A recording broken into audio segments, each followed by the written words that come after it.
اہل تسنن کے ہاں 4 فقہ ہیں، فقہ حنفی ہے، شافعی ہے، مالکی ہے، حنبلی ہے، لیکن اہل تشیع کے ہاں آقا علیہ الصلوۃ والسلام کے وصال کے بعد ائمہ اہل بیت اطہار کی امامت کا ایک سلسلہ ہے، تو ائمہ کی اتباع کی جاتی ہے، تقلید نہیں کی جاتی، لیکن ان کے ہاں بھی فقہ ہے، اور فقہ کو فقہ جعفر الصادق کہا جاتا ہے، ایسا کیوں ہے؟ اعوذ باللہ من الشیطان اللعین الرجیم، بسم اللہ الرحمن الرحیم۔ آپ نے سوال ہم پہ اٹھایا ہے۔ جی جی جی، آپ کہہ رہے ہیں ہمارے پاس تو 4 فقہ ہیں اور وہ بالکل صحیح ہے۔ جی جی آپ کے پاس ایک فقہ ہے اور اسے آپ فقہ امام جعفر صادق علیہ الصلوۃ والسلام کہتے ہیں۔ امام جعفر صادق کو کیا حق ہے فقہ پیش کرنے کا؟ صحیح لگ یوں رہا ہے نا جی جی کہ ان 4 کو تو حق حاصل ہے، ٹھیک ہے نا؟ امام جعفر صادق کو کیوں حق حاصل ہے فقہ پیش کرنے کا؟ یہ سوال اگر سوچا جائے تو کتنا نامعقول ہے۔ بالکل بالکل نامناسب ہے۔ یہ اس کو یہاں تک چھوڑ دیتے ٹھیک ہے، اگر کسی کو سمجھ میں آئے تو۔ ہم اپنی فقہ پہ بعد میں آتے ہیں، آپ کی فقہ پہ پہلے آتے ہیں۔ صحیح۔ آپ کے ہاں 4 فقہ کیوں ہیں؟ صحیح کیوں ہیں؟ 4 معروف ہو گئی ہیں نا، ویسے فقہا تو کافی ہیں، لیکن کہتے ہیں کہ ان کے مذہب اس طرح مشہور نہیں ہو سکے۔ نہیں، مشہور نہیں ہو سکے نہیں ہے، اچھا حصر ہے۔ صحیح، یہ حصر کدھر سے آیا ہے؟ صحیح صحیح یہ کسی وقت سے حصر آیا نا۔ یہ حصر کیسے آیا؟ صحیح کہ آپ کہتے ہیں مذاہب 4 میں سے آپ جو اس پہ بھی عمل کر لیں، جی جی ٹھیک ہے، یہ کدھر سے آیا؟ اس پہ آپ کے پاس کوئی حدیث ہے، کوئی آیت ہے؟ کوئی بھی نہیں ہے۔ سوال تو آپ پہ آ رہا ہے، ٹھیک ہے، ہم پہ تو کوئی سوال نہیں ہے۔ صحیح۔ اور پھر اس میں بڑی داستان ہے ٹھیک کہ کیوں ایسا ہوا اور کس نے ایسا کیا، اور جنہوں نے ایسا کیا ان کی کیا سیاسی عزائم ہیں۔ صحیح۔ اگر یہ ساری چیزیں کھل جائیں تو آپ کہیں گے کہ فقہ جعفری پہ عمل کرو، تمہیں فقہ رسول ملے گی۔ صحیح۔ اگر تم فقہ فلان فلان پہ گئے تو یہ اس نے بنوائی، وہ یوں بنوائی، اس کی یہ وجہ ہے، اس کی یہ وجہ ہے۔ صحیح۔ یا ہم کوئی پیش نہیں کرتے، آپ پیش کر دیں۔ باقی ہم باقی لوگوں سے بھی جو سن رہے ہیں، دیکھ رہے ہیں، انہوں نے کہتے ہیں آپ بتا دیں جی جی کہ اس حصر کی کیا وجہ ہے، یعنی یہی فقہا ہی کیوں، اور ان فقہا کے لیے کوئی ارشاد رسول خدا کا کہ آپ نے دین ان کی فقاہت سے لینا ہے۔ تو سوال آپ پہ ہے، ہم پہ نہیں۔ صحیح صحیح۔ وہ بات آپ کی ٹھیک ہے، لیکن اس میں عام طور پر یہ کہا جاتا ہے کہ چلیں اہل تسنن تو پھر بھی ان کو مجتہد مانتے ہیں، لیکن ائمہ اہل بیت اطہار کو تشیع مجتہد نہیں مانتے نا، پھر ان کی طرف فقہ کی نسبت کیوں کرتے ہیں؟ ہم ائمہ کو مجتہد نہیں کہتے، ہم کہتے ہیں ائمہ کے پاس علم رسالت ہے۔ صحیح۔ رسول نے اپنا علم، اپنی فقہ رسول کی ہے۔ جی جی فقہ نہ جعفر صادق کی ہے، نہ مالک کی ہے، نہ ابو حنیفہ کی ہے، کسی کی فقہ نہیں۔ اگر یہ کہتے ہیں یہ ہماری فقہ ہے تو پھر جملہ سخت ہے۔ صحیح۔ اگر یہ کہتے ہیں کہ نہیں یہ رسول کی فقہ ہے، آپ کا کیا تعلق ہے رسول سے؟ آپ تک رسول کی فقہ کیسے پہنچی؟ صحیح۔ رسول کی فقہ تو آپ تک پہنچ نہیں سکتی۔ فقہ رسول کی ہے۔ صحیح۔ فقہ اجتہاد سے نہیں ہے۔ اچھا اچھا، ہے نا، اجتہاد کے 2 معنی ہیں۔ صحیح۔ جو آپ جس اجتہاد کا معنی کرتے ہیں، اس اجتہاد سے جو فقہ آتی ہے وہ فقہ ہمارے مطابق اس کی کوئی اہمیت نہیں ہے، وہ فقہ ہی نہیں ہے صرف۔ صحیح۔ اس پہ عمل جائز ہی نہیں ہے۔ فقہ اجتہاد سے نہیں آتی ہے۔ صحیح۔ آپ جسے فقہ کہتے ہیں وہ سرے سے فقہ ہی نہیں ہے۔ اگر تکلف تعارف کو چھوڑ دیں، جی جی تو آپ کے پاس فقہ ہی نہیں ہے، فقہ ہے ہی ہمارے پاس۔ آپ کہہ رہے ہیں کہ ہمارے پاس اجتہاد ہے اس لیے فقہ ہے، میں کہتا ہوں کیونکہ آپ کے پاس اجتہاد ہے اس لیے آپ کے پاس فقہ نہیں ہے۔ صحیح صحیح صحیح۔ ہمارے پاس ائمہ کیونکہ اجتہاد نہیں کرتے تھے اس لیے ان کے پاس رسول کی فقہ ہے۔ صحیح صحیح۔ لیکن اس میں اگر عام طور پر جب مدارس کے اندر فقہ پر کلاسیں ہوتی ہیں اور استاد لمبی بحث کرتا ہے اجتہاد پر بھی، تو یہی اب ہمیں ملتا ہے پڑھنے کو بھی کہ قرآن و سنت میں جب واضح نصوص نہ ہو تو ایک فقیہ اجتہاد کرتا ہے۔ یہ غلط ہے۔ اچھا صحیح۔ آپ دین کو کامل نہیں سمجھتے۔ واہ واہ واہ، صحیح۔ الیوم اکملت لکم دینکم۔ دینکم، آپ کیا کہتے ہیں؟ صحیح جب قرآن سے نہ ملے، جب سنت سے مجتہد سے نہ ملے، صحیح، یعنی دین کامل نہیں ہے، نص سے قرآن کے خلاف ہے۔ اوہ ہوئے ہوئے، صحیح صحیح صحیح، واہ واہ، اس لیے میں کہہ رہا ہوں نا، فقہ آپ کے ہاں ہے ہی نہیں۔ آپ کہہ رہے ہیں ہمارا اجتہاد ہے اس لیے فقہ ہے، آپ کے یہاں اجتہاد ہے اس لیے فقہ ہی نہیں۔ صحیح صحیح صحیح۔ اچھا آغا، اس میں پھر ہم کیسے اس کو بیلنس کریں گے کہ ائمہ اہل بیت اطہار نے قرآن و سنت پر اجتہاد نہیں کیا، اس کی وضاحت کی ہے؟ بیلنس کس سے بات کرنا ہے ہم نے؟ یعنی کہ یہ جو سنی شیعہ اختلاف چل رہا ہے فقہ میں، جیسے آپ نے بھی وضاحت بھی کی، ہے ہی نہیں فقہ۔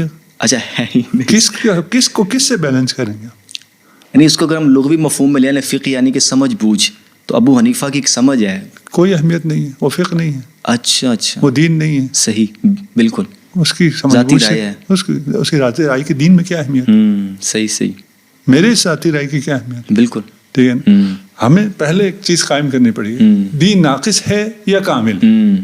اگر دین کامل ہے تو قرآن و سنت میں کامل ہے، بالکل۔ اگر دین ناقص ہے تو پھر ناقص دین کے پیچھے کیا چلنا؟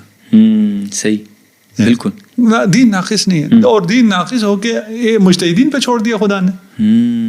صحیح صحیح، ایسا کوئی دین ہو سکتا ہے؟ ایسی کوئی فقہ ہو سکتی؟ بالکل، محال۔ تھوڑا سا سوچے، کوئی تھوڑے تعصبات کو چھوڑ دے، بالکل، اور ٹھنڈے دماغ سے تھوڑی دیر سوچے، سب واضح۔ تو اس میں ہم کیا کہہ سکتے ہیں کہ ائمہ اہل بیت اطہار کا جو کنٹریبیوشن ہے دین کے حوالے سے، انہوں نے دین سمجھایا ہے، دین کی شرح و وضاحت کی ہے، جو کہ آپ نے بھی نفی بھی کی کہ جس اجتہاد کو ہم سمجھ رہے ہیں وہ تو اجتہاد ہے ہی نہیں۔ تو ائمہ اہل بیت اطہار کی نسبت سے جو ہمیں روایات ملتی ہیں، اس میں انہوں نے آیات کی وضاحت کی، پیغمبر کے ارشادات کی وضاحت کی، تو وہاں پر ہم ان کی اس علمی خدمت کو کیا نام دیں گے؟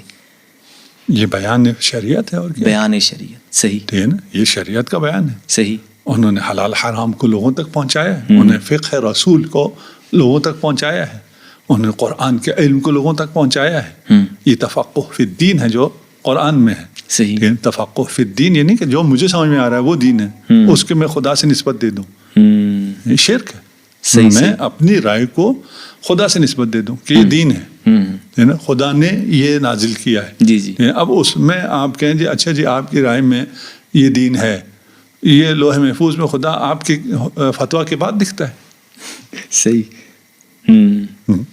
آپ نے ایک چیز دین میں کہہ دیا یہ حلال ہے، پھر خدا بھی وہاں لکھ دیتا ہے کہ یہ حلال ہے۔ نہیں، ایسا تو نہیں، کیا ہے یہ دین؟ آپ کے کہنے پہ، آپ کے کہنے پہ، آپ کی فرمائشات پہ آیات بھی نازل ہوتی ہیں۔ صحیح ہے، یہ دین نہیں ہے۔ صحیح۔ تو آغا ایک عام مسلمان اس میں کیا کرے؟ چونکہ مسلمانوں کے دو بڑے طبقات ہیں، آپ نے اہل تسنن کی فقہ کے حوالے سے جو وضاحت کی، لیکن سوالات آپ کا بھی درست ہے کہ سوال اہل تسنن پہ ہونا چاہیے، ہمارے یہاں تو یہ سوال بنتا بھی نہیں ہے، لیکن چونکہ سوال اٹھایا جاتا ہے کہ ائمہ اہل بیت اطہار کی نسبت سے روایات ملتی ہیں، تو اگر یہ اتنا محفوظ دین کی خدمت تھی تو وہ محفوظ ذرائع سے پھر شیعوں میں بھی نہیں پہنچا ہے، کیونکہ وہاں بھی سند کی تحقیق ہوتی ہے، متن کی تحقیق ہوتی ہے، اور بہت سی ایسی روایات جس سے کوئی مسئلہ اخذ کیا جا رہا ہے، لیکن وہاں پر بھی محققین کے ہاں اختلاف رائے ہو جاتا ہے۔ تو اگر پیغمبر کی فقہ ائمہ اہل بیت اطہار کے ذریعے آگے ٹرانسفر ہوئی ہے تو وہ قرآن کی طرح محفوظ ہونی چاہیے۔ قرآن بھی اس سینس میں جو آپ کہہ رہے ہیں محفوظ نہیں ہے، آپ کی سمجھ الگ ہے، میری سمجھ الگ ہے۔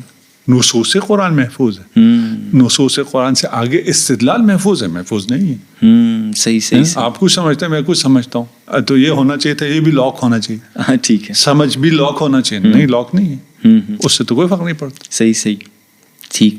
اچھا آگا اس میں مزید یہ کہ ائمہ اہل بیت اطہار جو قرآن و سنت کی وضاحت فرماتے ہیں، وہ انبیاء کی شرح و وضاحت یا انبیاء نے کوئی فیصلہ کیا اس کی طرح خطا سے معصوم ہے؟ جی بالکل، امام کا قول، ہمارا عقیدہ ہی۔ تو اس میں ہم یہ کہہ سکتے ہیں کہ اہل تسنن کے ہاں تو ان کے فقہا اپنی محنت سے یا اپنی فقہی کوشش سے کوئی بات بیان کر رہے ہیں، لیکن اہل تشیع کے ہاں ائمہ اہل بیت اطہار اللہ کی پروٹیکشن سے وہ بات کر رہے ہیں، ان کا ذاتی اجتہاد یا ذاتی رائے نہیں ہے۔ نہیں، جی ہاں۔ تو اس میں ہم پھر یہ کہہ سکتے ہیں کہ اہل تشیع کی نسبت سے ائمہ اہل بیت اطہار کے بارے میں یہ عقیدہ کہ ان پر وحی یا الہام کا کوئی نزول ہے؟ نہیں، ہم وحی کی بات نہیں کرتے، وحی ختم نبوت ہے۔ ٹھیک ہے، ہم کہہ رہے ہیں کہ ائمہ جو حدیث پیش کرتے ہیں وہ حدیث و ابی، وہ حدیث و ابی حدیث و جدی، وہ حدیث و جدی حدیث الحسینی، وہ حدیث الحسینی حدیث و امیر المؤمنین، وہ حدیث و امیر المؤمنین حدیث رسول اللہ، وہ حدیث رسول اللہ قول جبرائیل، و قول جبرائیل قول اللہ عز وجل. صحیح. جو حدیث کرتے ہیں وہ رسول خدا سے حدیث کرتے ہیں. رسول خدا کی حدیث ان کے پاس ہے، وہ بیان فرماتے ہیں، اپنی بات کرتے ہی نہیں. صحیح. اچھا، اس میں آگا پھر یہ بھی ایک سوال اٹھتا ہے کہ اثناعشری امامی نقطہ نظر میں 12 ائمہ اہل بیت اطہار سے روایات ملتی ہیں، لیکن جیسے میں نے شروع میں بھی کہا کہ نسبت فقہ جعفری یا تعارف یہی ہے. آپ ٹی وی پر بھی رمضان میں دیکھیں نشریات میں تو سحر و افطار کے اوقات میں فقہ حنفی اور فقہ جعفری آ رہا ہوتا ہے، تو اس کو فقہ علوی یا فقہ حسن حسین اس طرح کے 12 ائمہ سے اس کو منسوب کیا جائے. چونکہ ہمارے ہاں تو ہم کہتے ہیں کہ فقہ حنفی شافعی مالکی جو کہ ان کے اجتہادات ہیں، تو اگر تو یہ رسول کی فقہ ہے تو ایسا نہیں لگتا کہ تعارف یہ ہونا چاہیے تشیع کہ یہ فقہ رسول ہے. فقہ جعفری کیوں کہتے ہیں؟ یہ فقہ رسول ہے، اس پہ امت متفق تھی. ٹھیک ہے، تو یہ فقہ چل رہی تھی. ٹھیک ہے. رسول نے فقہ کس سے لینے کا حکم دیا؟ آل سے، عطرت سے. ٹھیک ہے. انی تارکم فیکم ثقلین کتاب اللہ و عطرت. گمراہ نہیں ہونا تو عطرت کے پاس آنا، گمراہ نہیں ہونا تو اہل بیت کے پاس آنا. صحیح. متفق علیہ حدیث، اس میں کوئی دو رائے نہیں ہے. جی جی. کوئی اس کا انکار نہیں کر سکتا. اس حدیث کا انکار کوئی نہیں کر سکتا. سمجھ میں نہ آئے کسی کو واضح سی چیز، دو چار سمجھ میں نہ آئے، کیا کر سکتے؟ بیچارے عوام کو ان چیزوں کا زیادہ پتہ نہیں ہے، ان کو بتایا ہی نہیں گیا، ان تک تو یہ حدیث بھی نہیں پہنچائی گئی جو آپ کے ہاں متواتر ہے. رسول نے کہا میرے بعد فقہ ان سے لینا ہے، اور ان سے امت فقہ لے رہی تھی. صحیح. امت میں جب انحراف شروع ہوا، اس فقہ کو چھوڑ کے جب دوسروں نے باقی فقہ بنانا شروع کر دی، اور میں نے پہلے ایک سوال اٹھایا کہ یہ 4 فقہ ہی کیوں؟ جی جی. فقہ تو بہت آئے. جی جی. ہر علاقے کا اپنا فقih ہوتا تھا، اس میں سے یہ 4 پہ حصر کیوں ہوا ہے؟ اس کا آپ مجھے جواب دیں گے، آپ کو یہ بات بھی سمجھ میں آ جائے گی. صحیح صحیح. جب صراط مستقیم کو چھوڑ کر جب انحرافات ہوئے تو صراط مستقیم کا الگ نام آ گیا کہ صراط مستقیم پہ کون ہے. جی جی. وہ نام ہو گیا فقہ جعفری. کیوں اب یہاں کیوں نام پڑا، پہلے کیوں نہیں پڑا؟ کیونکہ باقی نے الگ الگ ہونا شروع کر دیا. اچھا اچھا. جب الگ الگ ہو کے انہوں نے اپنی اپنی فقہ کا نام رکھا، تو جو صحیح فقہ پر، اصلی فقہ پر، رسول کی فقہ پر باقی ہیں، ان کو رسول کی فقہ کس سے ملی تھی اس وقت؟ امام جعفر صادق علیہ السلام سے. صحیح صحیح. اور یہ جو الگ ہوئے ہیں ان کو کس سے ملی ہے؟ ان کو بھی یہیں سے ملی. جی جی بالکل بالکل. ان کو بھی یہیں سے ملی ہے. دیکھیے مسئلہ یہ ہے کہ بہت سی چیز فقہ میں ویسے اختلاف نہیں ہونا چاہیے تھا. فقہ میں کیا فرق پڑتا؟ عقائد میں اختلاف ہونا چاہیے تھا. صحیح ہے. یہ سیاسی مسائل عقائد میں ہے. جی جی. آپ پاؤں پہ مسح کریں یا پاؤں دھوئیں، کیا فرق پڑتا ہے؟ سیاسی کسی کو کیا فرق پڑتا ہے؟ جی جی. فقہ میں نہیں اختلاف ہونا چاہیے تھا، عقیدے میں اختلاف ہونا چاہیے تھا. یہ اختلاف فقہ میں بھی کیوں آ گیا؟ اس کی کیا وجہ بنی؟ اس کی وجہ یہ بنی کہ فقہ میں اختلاف نہیں تھا اور وہ فقہ اہل بیت سے لیا جاتا تھا. اگر آپ، کیونکہ مسلم تھا، رسول خدا نے اصحاب کو فرمایا تھا اور اصحاب رجوع کرتے تھے. خلفاء کس سے رجوع کرتے تھے جب مشکل میں پھنستے تھے؟ اہل بیت سے. جی جی. اس کے تو کوئی قابل انکار نہیں ہے. جی جی. تو جب یہ دیکھا کہ بھائی ہم نے سیاسی منصب تو لے لیا، لیکن فقہی منصب پھر بھی ان کے پاس ہے.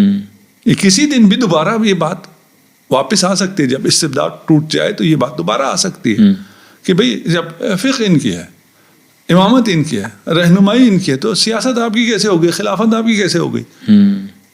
اس کے لیے پھر فقہ بنائی گئی. صحیح.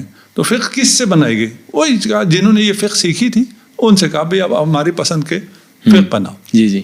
اور ہماری فقہ پسند کی فقہ بنانے کے بعد ان کو حکمرانوں نے رائج کروایا اور ڈنڈے کے زور پہ رائج کروایا اور پھر حاصر کروایا. صحیح. کہ بس یہ ہو گیا، اب یہی رہنا ہے. صحیح. اس حاصر پہ کوئی دلیل نہیں. ان سے ابھی آپ کے پاس ریسورسز بہت زیادہ ہیں. جی جی. اس وقت اتنی احادیث ان کو میسر نہیں تھی. اگر یہ صحابہ ہوتے پھر بھی ٹھیک تھا، آپ صحابہ میں سے کسی کی فقہ پہ چلتے کہ وہ رسول کے دور میں تھا اس لیے اسے زیادہ پتہ ہے. یہ تو صحابہ بھی نہیں ہے, یہ تابعین بھی نہیں ہے, یہ تابعین بھی نہیں ہے, پھر ان سے کیوں لیں؟ صحیح. اچھا آغا آپ نے یہ تلوار کے زور والی بات کی, تو آپ کیا سمجھتے ہیں جو ہمارے یہاں 4 مشہور فقہ ہیں یہ چاروں تلوار کے زور پر پھیلی ہیں, صرف حنفی فقہ کی آپ بات کر رہے ہیں؟ نہیں سب. اچھا سب کی بات یہ تاریخ ہے, پھر یہ طولانی تاریخ ہے, اور سب اس میں ساری چیزیں تاریخ میں سب موجود ہیں. صحیح. اچھا آقا اس میں تاریخی اعتبار سے ایک بات میں نے پڑھی بھی تھی اور اپنے اساتذہ سے بھی سنی تھی کہ فقہ حنفی کو چھوڑ کر اور فقہ مالکی کو چھوڑ کر, یا چلیں اس کو بھی ساتھ ملا لیں, مالکیہ, شوافی اور حنابلہ یہ فقہ جعفری کے ساتھ ساتھ ہیں. نماز کا طریقہ دیکھ لیں, طلاق کے مسائل دیکھ لیں, چند ایک جزوی اختلافات ہیں, لیکن حنفی فقہ بالکل اپوزٹ ہے اور شوافی اور حنابلہ اور فقہ جعفری یہ ساتھ ساتھ چل رہی ہے. تو کیا ایسا ہے؟ نہیں, دیکھیے مشترکات ہیں. ٹھیک ہے, کسی کی تحقیق ہے, میری اپنی تحقیق نہیں ہے, میں صرف ناقل ہوں. ٹھیک ہے, صحیح ہے غلط ہے مجھے نہیں معلوم. ان کا کہنا یہ ہے کہ یہ احوال شخصیہ میں 5 فقہ ہیں. آپ تو 5 کو نہیں مانتے. ان 5 فقہ میں سے یہ چاروں فقہ ان کے تفردات ہیں جی جی جو الگ الگ ہیں. یہ اس کا قول ہے جس کے ساتھ کوئی بھی نہیں ہے. لیکن فقہ جعفری کا کوئی قول ایسا نہیں ہے جس میں ان چاروں میں سے کوئی ایک متفق نہ ہو. صحیح. ایک بھی کوئی تفرد نہیں ہے. صحیح. یا یہ ساتھ ہے, یا یہ ساتھ ہے, یا یہ ساتھ ہے, یا یہ ساتھ. صحیح صحیح. اس کا مطلب کیا ہے؟ یہ اصل ہے. صحیح صحیح. فقہ جعفری اصل ہے. اس سے فرمائشوں پہ جو انحرافات کیے گئے پھر بھی اصل میں تو ایک اس کے ساتھ ہی رہیں گے. صحیح. تو یہ فرمائشی فقہ ہے. آپ کو مبارک. صحیح. اچھا اس فرمائشی فقہ میں امامیہ علماء کیا فرماتے ہیں کہ فقہ حنفی پر عمل کرنے والا, فقہ شافی پر عمل کرنے والا, یہ باقی جو اہل تسنن کے مذاہب ہیں, فقہی مذاہب, تو ان کی آراء کو یا ان کے اجتہادات کو شیعہ فقہا کیا حیثیت دیتے ہیں؟ چونکہ معاشرے میں یہ لوگ. میں آپ سے پوچھتا ہوں آپ کے نزدیک کیا حیثیت ہے؟ سخت سوال. میں کہتا ہوں آپ ثابت کر دیں آپ کے نزدیک کوئی حیثیت ہے کسی دلیل سے, میں مانوں. صحیح. تو آپ کے نزدیک کوئی جس چیز کی کوئی حیثیت نہیں ہے اس کے میرے نزدیک کہاں سے حیثیت ہو؟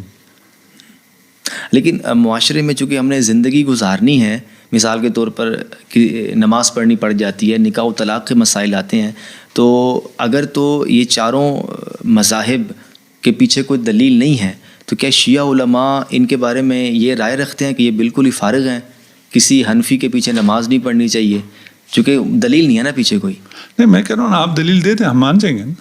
ہم نے کب کہا ہے؟ ہم کہہ رہے ہیں ہمیں دلیل دے دیں, ہم ماننے کے لیے تیار بیٹھے ہیں. نہیں وہ تو آپ فقہ کو مان لیں گے, لیکن پریکٹیکلی دیکھیں تو نہیں, جب ہم فقہ کو مانیں گے تو اس پہ عمل بھی کریں گے.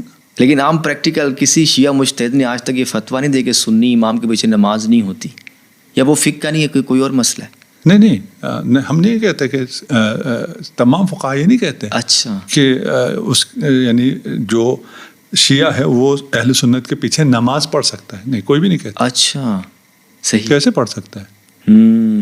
صحیح. بھائی آپ نماز میں خود کوئی کلام شروع کرتے ہیں جو نماز کا حصہ نہ ہو تو باطل ہوگی. باطل ہوگی. جی جی. میں آپ کے پیچھے نماز پڑھ سکتا ہوں؟ نہیں ہوگی.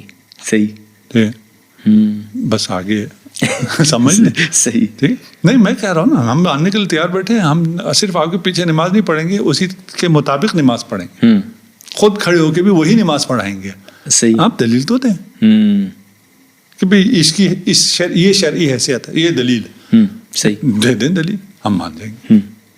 اچھا آگا اس میں اجتہاد کی اگر ہم بات کریں, اجتہاد کا ایک دروازہ یہ بھی ہے نا کہ قرآن مجید کی آیت کو سمجھنا ہے, تو یہ بھی تو ہم کہہ سکتے ہیں نا کہ ابو حنیفہ نے یہ نہیں کہا کہ قرآن و سنت میں ایک مسئلہ واضح نہیں ہے تو اب ہمیں اجتہاد کرنا پڑ گیا, یہ نہیں کہا. لیکن یہ بھی تو ہم کہہ سکتے ہیں نا کہ وہ آیت کسی کو سمجھ نہیں ہے تو ابو حنیفہ نے اس کو کھول کے بیان کر دیا. نہیں, آپ کے یہاں اجتہاد در مقابل نص ہے. اچھا اچھا. جی صحیح. یہ نہیں ہے. ہمارے ہاں دیکھیں اصطلاح ہم وہی استعمال کرتے ہیں جو آپ استعمال کرتے ہیں, وہ ہم بھی اصطلاح استعمال کرتے ہیں. آپ بھی کہتے ہیں اجماع, ہم بھی کہتے ہیں اجماع. ہمارا اجماع کہاں ہے, آپ کا اجماع کہاں ہے؟ صحیح. لفظ تو ایک ہی ہے. جی جی. تعریف میں بہت فرق آ جاتا ہے. اسی طرح اجتہاد، آپ کا اجتہاد در مقابل نص ہوتا ہے یا در فقدان نص ہوتا ہے؟ اچھا جب نص نہیں ہے یا نص کے مقابل میں مجتہد ہوں. صحیح. ابن ملجم مجتہد ہے. جی بالکل. یار یہ کوئی انسان تصور کر سکتا ہے؟ اور اس کو ایک ثواب بھی مل جائے گا، اس کا اجتہاد خطا ہوا ہے اور اس کو ثواب بھی ملے گا. ایسے ہی یہ کون سا اجتہاد؟ ہمارے ہاں اجتہاد در خدمت نص ہے. ماشاءاللہ. زمین آسمان کا فرق. صحیح. اب جو کچھ پوڈ کاسٹ ہوتے ہیں اس میں کچھ لوگ کہتے ہیں یار یہ ایسی باتیں کرتے ہو جو پھر ہمیں سمجھ میں نہیں آتی ہیں فلان. تو یہ باتیں اگر اس کو سمجھانے بیٹھ جائیں تو پھر بہت زیادہ طولانی ہے. صحیح. یہ صرف ان لوگوں کے لیے. اچھا سن لیں، کوئی اتنی مشکل باتیں بھی نہیں ہیں. ہم بہت آسان، صرف 2-4 اصطلاحیں ہمیں ہماری مجبوری ہے کہ ہم استعمال کرنی پڑتی ہیں. باقی میری کوشش ہوتی ہے کہ میں جو کامن مین ہے اس کی سطح پر اسے سمجھنے کے لیے آسان. وہ ہم سے نہ پوچھتا پھر ہے کہ تمہاری فقہ کیسی ہے. ہم کہتے ہیں جا کے اپنے اولی سے پوچھ لو کہ کوئی دلیل قرآن سنت سے.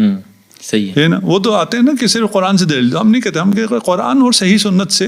کوئی صحیح سنت بھی آپ کی مان لیتے ہیں. بالکل. ٹھیک ہے نا. آپ کی ناصحیح کو صحیح مان لیتے ہیں. 2 اسی سے. صحیح. ہے نا. اس کے بعد ہم بھی مان جائیں گے. اچھا حضور، مذاہب اربعہ کو چھوڑ کر اہل تسنن میں ایک نیا منہج بھی، جس کو ہم سلفی منہج کہتے ہیں، یا آپ کے یہاں اخباری ہیں، یہاں اہل حدیث ہیں.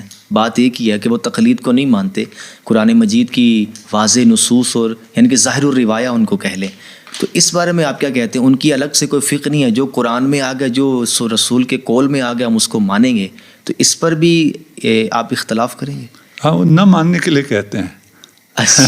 صحیح. تو قرآن اور سنت کے ایک نہ ماننے کے لیے، اپنی مرضی کی چلانے کے لیے کہتے ہیں کہ ہم صرف وہ مانیں گے جو قرآن اور سنت میں ہے. آپ کا تو عقیدہ قرآن اور سنت کامل ہی نہیں ہے.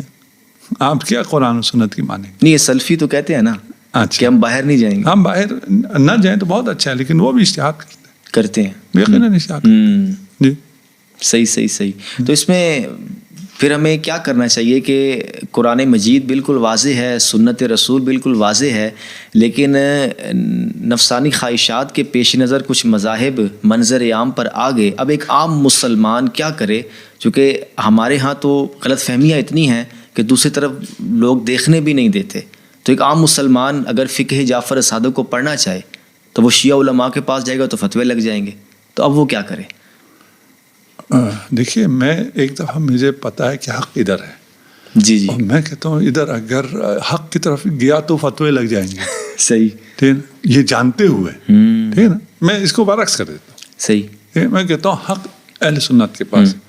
مجھے یہ ڈر لگتا ہے کہ اس حق کو اگر میں نے عمل کیا تو مجھے ادھر سے فتوے لگیں گے. یہ فتووں سے بچوں گا تو کل جہنم میں کوڑے لگیں گے. خود ہی فیصلہ کر. جی صحیح. فتوے لینے، یہ جہنم کے کوڑے لینے. کیونکہ فرض یہ ہے کہ حق ادھر ہے. جی. اس فرض کے باوجود یا عوام کے لیے لگ یہ رہا ہوتا ہے کہ حق ادھر ہے، لیکن ڈر لگتا ہے ادھر جانے سے. لیکن ادھر رہتے ہوئے جو انجام ہو رہا ہے اس سے ڈر نہیں لگتا. صحیح. اچھا آغا، قرآن مجید کے حوالے سے اگر ہم دیکھیں کہ اہل تشیع اور اہل تسنن کے مابین تفسیر میں بھی اختلاف ہے. حالانکہ قرآن عربی مبین میں ہے، عربی زبان بالکل واضح ہے. ہم مدارس کے اندر قرآن کو سمجھنے کے لیے دور جاہلیت کی شاعری بھی پڑھتے ہیں، کلام عرب سے واقفیت بھی حاصل ہوتی ہے. لیکن اس کے باوجود سنی شیعہ مدارس میں عربی پڑھائے جانے کے بعد بھی اختلاف ہو جاتا ہے. لفظ کے معنی میں اختلاف ہو جاتا ہے، سیاق کلام میں اختلاف ہو جاتا ہے، ربط کلام میں اختلاف ہو جاتا ہے. آپ کے والد صاحب کی تفسیر میں نے پڑھی، اس میں انہوں نے اہل تسنن کی تفسیری آراء نقل کی. تو اسی اختلاف کے نتیجے میں پھر فقہی مناہج بھی سامنے آتے ہیں.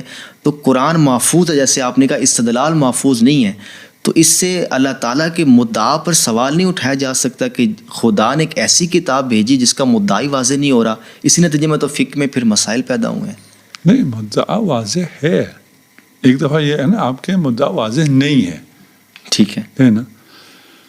ما آتاکم الرسول فخذوہ، اس میں کون سا مشکل ہے؟ کوئی مشکل نہیں. اور پھر اگر کہ حسبنا کتاب اللہ. صحیح. ٹھیک ہے. یہ کتاب اللہ ہے نا. اس کا کیا مطلب ہے؟ کہ مجھے قرآن نہیں چاہیے. صحیح. قرآن سمجھ میں آتا ہے جتنا سمجھ میں آتا ہے. ایک انسان ہے, اس کو جتنا سمجھ میں آیا اتنا اس نے عمل کیا, وہ جنتی ہے. ٹھیک ہے. اس سے کوئی نہیں کہا جا رہا کہ بھائی تمہیں یہ کیوں سمجھ میں نہیں آیا. قرآن بطون ہے. بالکل. قرآن میں رتب و یابس ہے نا, ہر چیز کا علم ہے. مجھے نہیں حاصل ہوتا, میں مکلف بھی نہیں. صحیح. لیکن یہ ظواہر موجود ہیں. اور پھر قرآن میں جزئیات کا بیان نہیں ہے. فقہ کا اختلاف قرآن کی وجہ سے نہیں ہے. اچھا اچھا. یعنی اکثر اختلاف, جی جی, اکثر اختلاف وہ حدیث ہے جس پہ عمل ہونا چاہیے تھا, اور جس رسول کے بعد جو حدیث ممنوع رہی. صحیح. حدیث ختم ہے ہی نہیں, معاشرے سے غائب کر دی گئی. جی جی. کیسے اسلامی معاشرہ بنے گا, کیسے فقہ بنے گا, اسے قرآن کیسے سمجھ میں آئے گا. معلم کو آپ حذف کر دیں تو پھر آپ کو قرآن بھی سمجھ میں نہیں آئے گا. تو یہ خدا کا مسئلہ نہیں ہے, ہمارا مسئلہ ہے. صحیح صحیح. ہم صحیح ابھی بھی جو ہدایت حاصل کرنا چاہتا ہے اس کے پاس قرآن عیناً اسی شکل میں جس طرح رسول خدا پہ نازل ہوا ہے ابھی موجود ہے, حرف بہ حرف موجود ہے, اور بالکل واضح ہدایت ہے. صحیح. نہ لینا چاہے کوئی نہ لے. اچھا, اس میں آگا یہ بھی بات سامنے آتی ہے کہ قرآن مجید کی جب تفسیر کی جاتی ہے تو آپ کے ہاں بھی ہمارے ہاں بھی یہ قول موجود ہے اصول تفسیر میں پیغمبر کی نسبت سے اور ائمہ کی نسبت سے کہ جو روایت ہماری نسبت سے قرآن کے خلاف ہو وہ ہماری روایت ہی نہیں ہے, وہ ہمارا قول نہیں ہے. اب اس میں سوال یہ کیا جاتا ہے کہ قرآن مجید قاضی ہے, حکم ہے, قول فیصل ہے, اختلاف کا فیصلہ یہی قرآن کرے گا. اگر تو ایسا ہی ہے تو پھر اس کا متن بھی واضح ہے اور یہ قطعی الدلالہ بھی ہے. لیکن جو قول ہمیں پتہ چل رہا ہے اس میں تو یہی بات سامنے آ رہی ہے کہ ائمہ اپنے قول کو, رسول اللہ اپنے قول کو قرآن کے تابع رکھ رہے ہیں کہ اس پر پیش کرو. اس کا مطلب قرآن کا مفہوم بالکل واضح ہے, لیکن پریکٹیکلی دیکھا جائے تسنن میں بھی تشیع میں بھی کہ وہ ائمہ کے اقوال پر قرآن کی تعویل کر رہے ہوتے ہیں. نہیں, ایسا نہیں ہے. جی جی. دیکھیں دو چیزیں ہیں. ایک تو آپ کی اصطلاحیں بہت زیادہ علمی یعنی طالب علمی مدارس والی ہو گئی, وہ عام لوگوں کے لیے تھوڑا سا اس کو مشکل ہو جائے گا. قرآن کی آیات کے خلاف آپ نے کہا قول رسول کو پرکھنا ہے قرآن پر, نہیں. اچھا اچھا اچھا اچھا. قول رسول عین قرآن ہے. بے شک. ٹھیک ہے. ٹھیک ہے نا. صحیح. وما ينطق عن الهوى. قول رسول کو نہیں پرکھنا ہے. صحیح صحیح. رسول کچھ فرمائیں اور آپ کہیں رسول اللہ ٹھہر جائیے میں ذرا قرآن سے چیک کر لوں پھر آ کے آپ کو نہیں. صحیح. قول رسول کو نہیں پرکھنا. صحیح. ہم سے کیا کہا گیا پھر, تم تک جو میرا قول پہنچے. اچھا اچھا. اور کوئی کہے کہ یہ رسول خدا نے فرمایا ہے تو اسے پرکھو. صحیح. تمہیں پتہ چل جائے گا کہ یہ رسول سے لیا ہے یا کعب احبار سے لیا ہے. واہ واہ واہ. صحیح صحیح صحیح. ٹھیک ہے. تو اس میں آگا آپ کیا یہ اجازت دیتے ہیں کہ اگر کوئی کسی انسان میں وہ کمپیٹنسی ہے, اس نے بڑے اکابر علماء سے علم حاصل کیا ہے, فنون پر مہارت حاصل کی ہے, وہ محمد و آل محمد کی مرویات جو ان کی طرف منسوب ہیں اگر وہ قرآن کی روشنی میں یا اس کے فریب میں دیکھے اور اس کی تحقیق کے مطابق اصول کافی کی ساری روایتیں باطل ہیں, تو آپ یہ حق دیتے ہیں اس کو کہ وہ یہ بات کر سکتا ہے چاہے اجتہاداً غلط بھی ہو.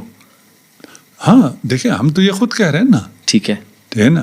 یہ بات غلط ہے کہ اصول کافی کی ساری روایات جو ہیں وہ خلاف ہے, یہ بات غلط ہے. ٹھیک ہے. لیکن اگر ثابت ہو جائے تو ہمارے یہاں تو کوئی صحیح ہے ہی نہیں, ہماری کتابوں میں ہے ہی یہی. ٹھیک ہے. بالکل. ٹھیک ہے نا. وہ آپ کو مشکل آ جائے گی. ٹھیک ہے. آپ تو ساری کہہ رہے ہیں نا. جی جی. اگر آپ کی ایک روایت غلط ثابت ہو گئی تو آپ کا سارا دین مشکل میں پڑ جائے گا. صحیح. ہمیں تو کوئی مسئلہ نہیں. آپ کہیں یہ سارے نہیں ہیں, نہیں ہے, آپ وسائل پڑھ لو. صحیح. اصول کافی چھوڑ دو, آپ بہار سے نکال لو, ہمیں کوئی مسئلہ نہیں ہے. صحیح. یعنی کہ اس میں ہم یہ نہیں کہہ سکتے کہ اگر کسی نے تحقیق کر کے ائمہ اہل بیت یا اطہار کی طرف منسوب کسی روایت کو مسترد کر دے کہ قرآن مجید کچھ اور بات کر رہا ہے اور یہ راوی امام کی نسبت سے کچھ اور بات بیان کر رہا ہے، تو ہمارے ہاں اس کو مقصر یا ناسبی کہہ دیا جاتا ہے؟ نہیں، اچھا، نہیں کہنا چاہیے، نہیں، کوئی نہیں کہتا.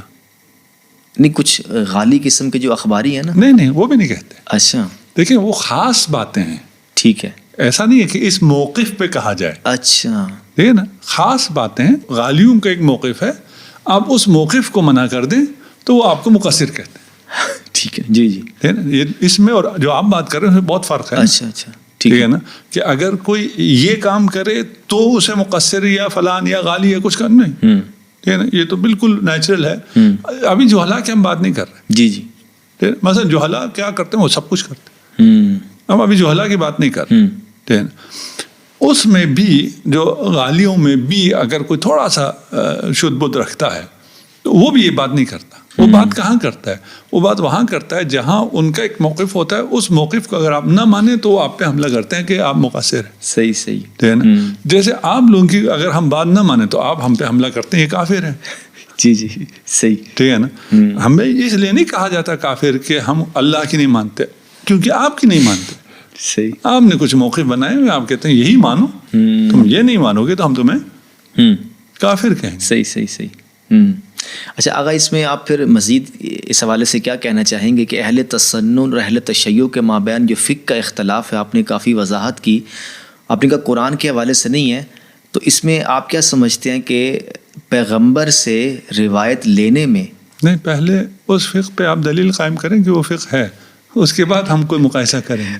لیکن جو وہ پیش کرتے ہیں نا دلیل جیسی بھی ہے کہ نہیں، فقہ کے اعتبار پہ دلیل، صحیح صحیح، نہ کہ فقہی مسائل کے اعتبار پہ دلیل.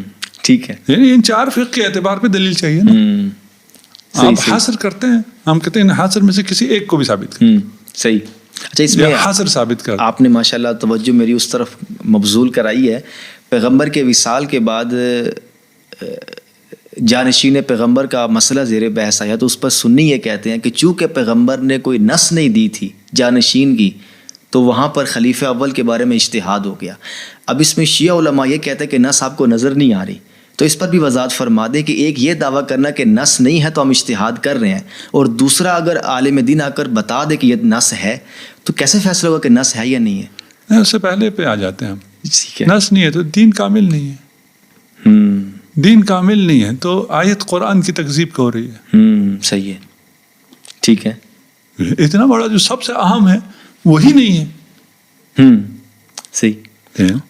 اور آغا اس کو کوئی اگر کہہ دے کہ یہ آپ کے نظر میں دین ہے، یہ تو دین ہے ہی نہیں، یہ تو سیاسی مسئلہ ہے، ہاں ٹھیک ہو گیا، اس پھر بات ختم ہو گئی. پھر بات ختم ہوگی. ٹھیک ہے نا، سیاسی طور پہ جو مرضی ہو رہا ہے اس میں ہمیں کوئی لینا دینا.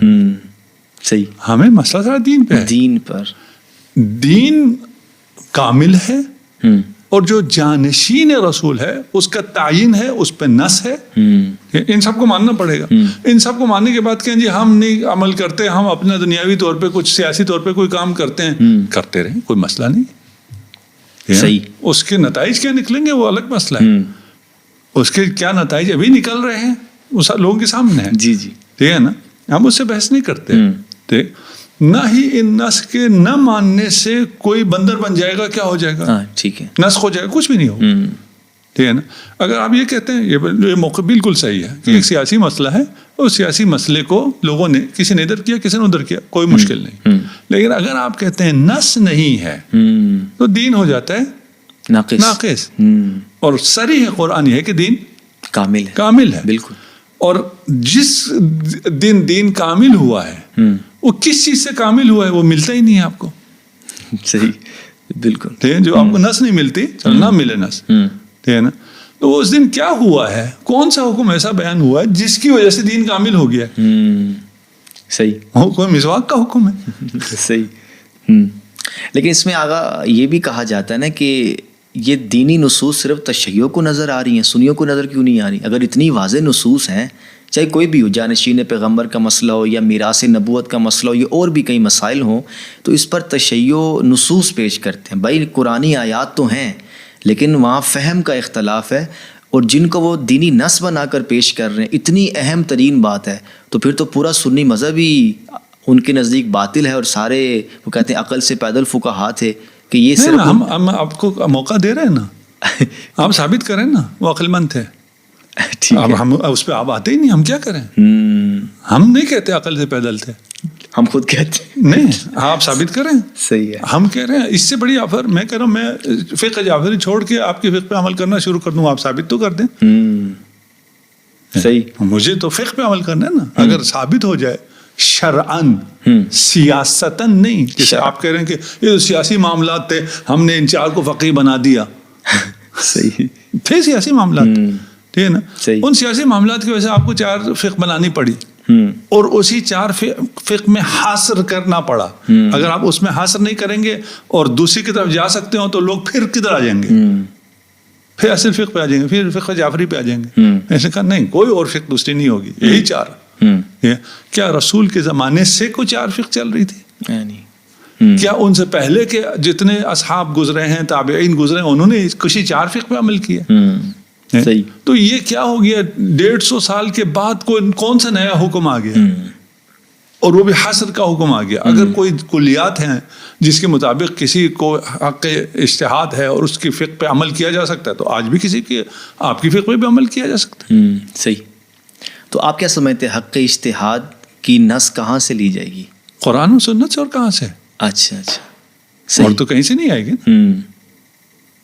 اچھا، اس میں پھر جو امام زمانہ کی غیبت کے بعد تشیع میں ولایت فقیہ کا کنسیپٹ آیا ہے، اس کو آپ کیسے دیکھتے ہیں؟ ہمارے ہاں بھی چونکہ ان پر بھی کوئی نص نہیں ہے نا ولایت فقیہ پر، اور جیسے ہمارے 4 فقہا پر بھی کوئی نص نہیں ہے، تو یہ جو فقاہت ہے یہ کس درجے کی ہے؟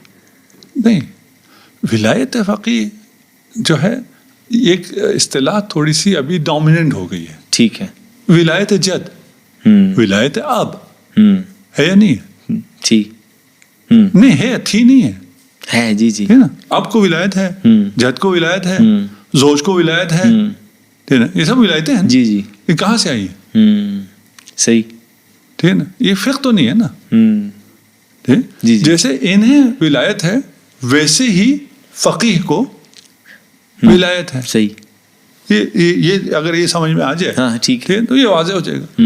جب فقیہ کو ولایت ہے، اب وہ کتنی ولایت ہے اس میں اختلاف ہے کہ فقیہ کی ولایت کا دائرہ کار کتنا ہے، باپ کی ولایت کا دائرہ کار کتنا ہے، جد کی ولایت کا دائرہ کار کتنا ہے. اس میں تو اختلاف کر سکتے ہیں، کوئی مسئلہ نہیں. آپ دلیل پیش کریں، ہم دلیل پیش کریں، جس کی جو دلیل ہے، جس کی دلیل میں قوت ہے اس کے مطابق آپ چل پڑیں.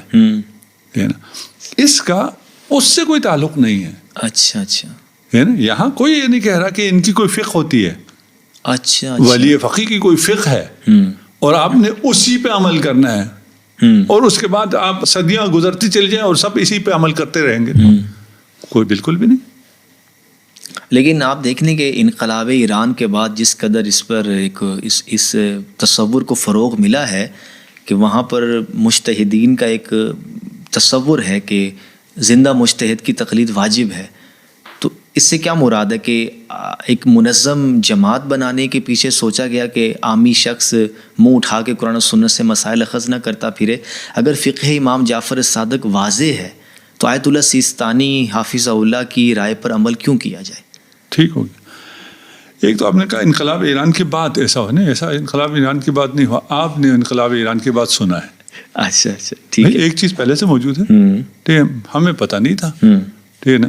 مین اسٹریم میڈیا اور ان چیزوں میں یہ ذکر نہیں آتا تھا. اس کے بعد ذکر آنا شروع ہوا، کچھ کے نام آنے شروع، نہیں کہ اس کے بعد کوئی اجتہاد کا سلسلہ شروع ہوا، ہے نا. صحیح. بلکہ اجتہاد جسے ہم اجتہاد کہتے ہیں وہ آپ والا اجتہاد نہیں. جی جی. ٹھیک ہے نا. یا مراجع، ٹھیک ہے نا. مراجع نے کام کیا اور مراجع کا نام آنا شروع ہو گیا. اس سے پہلے ان سے بڑے مراجع موجود تھے. عام عوام، اہل سنت عوام، حتی شیعہ عوام بھی ان کو نہیں جانتی تھی.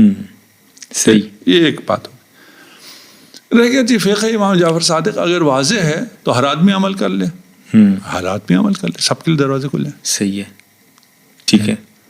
کسی کے اوپر بھی یہ قدغن نہیں ہے کہ آپ عمل نہیں کر سکتے، ہے نا.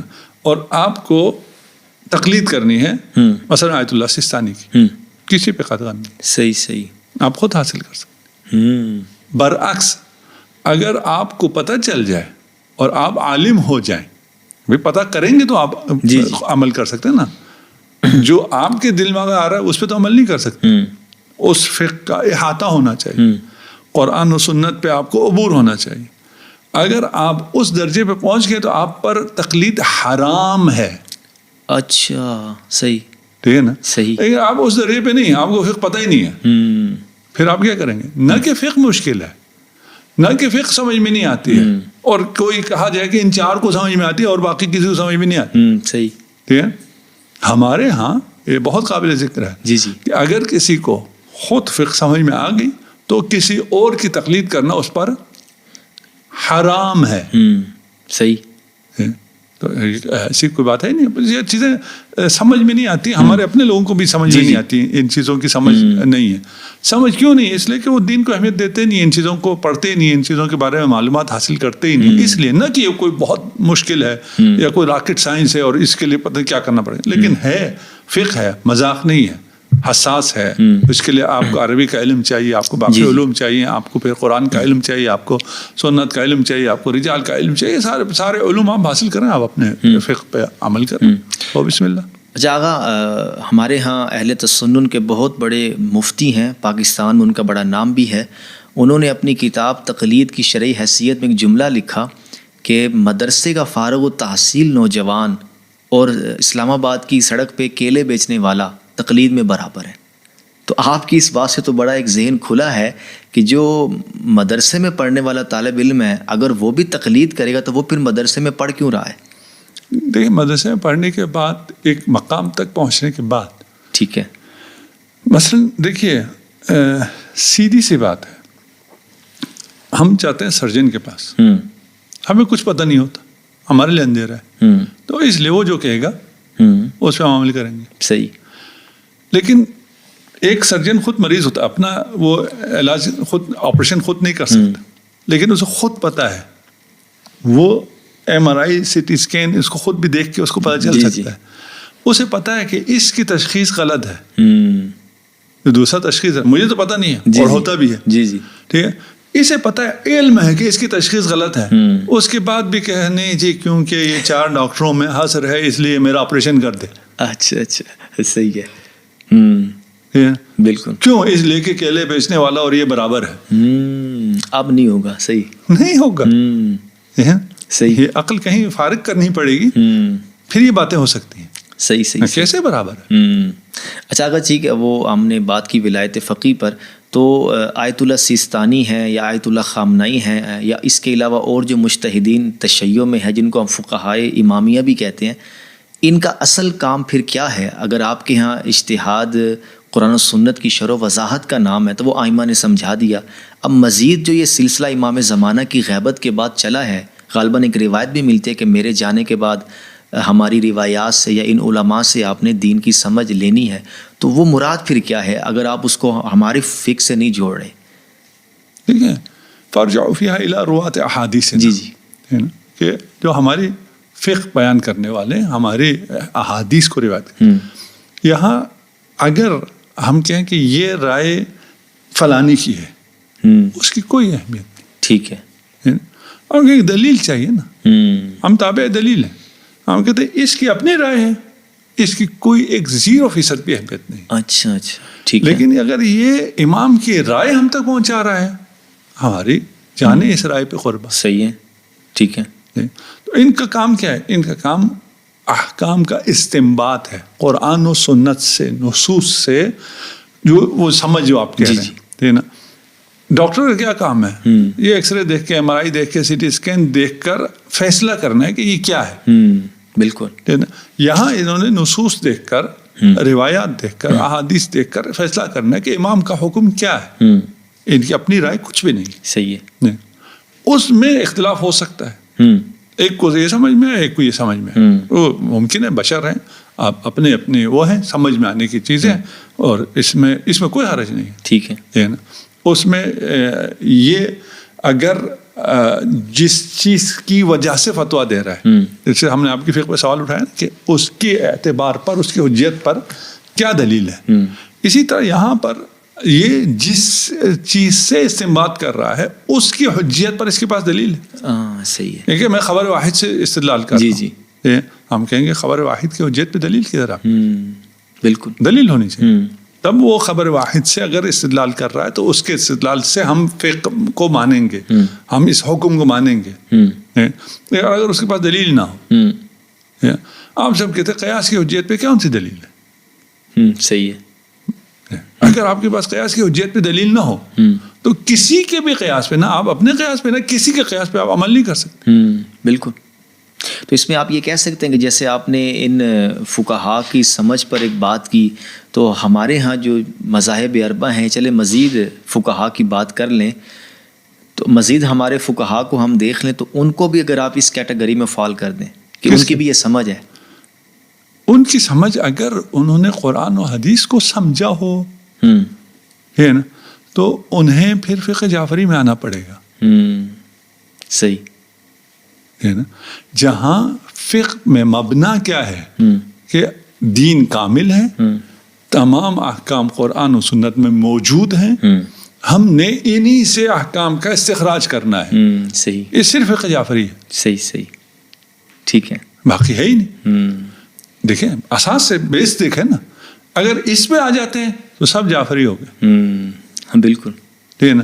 اس سے جیسے ہی نکلیں گے باہر کہ یہ نہیں ہے, اس کو میں کہاں سے لاؤں گا, اس کو میں استحسان سے لاؤں گا, اس کو میں قیاس سے لاؤں گا, اسے میں مصالح مرسلہ سے لاؤں گا. جی آپ قرآن سنت سے نکل گئے.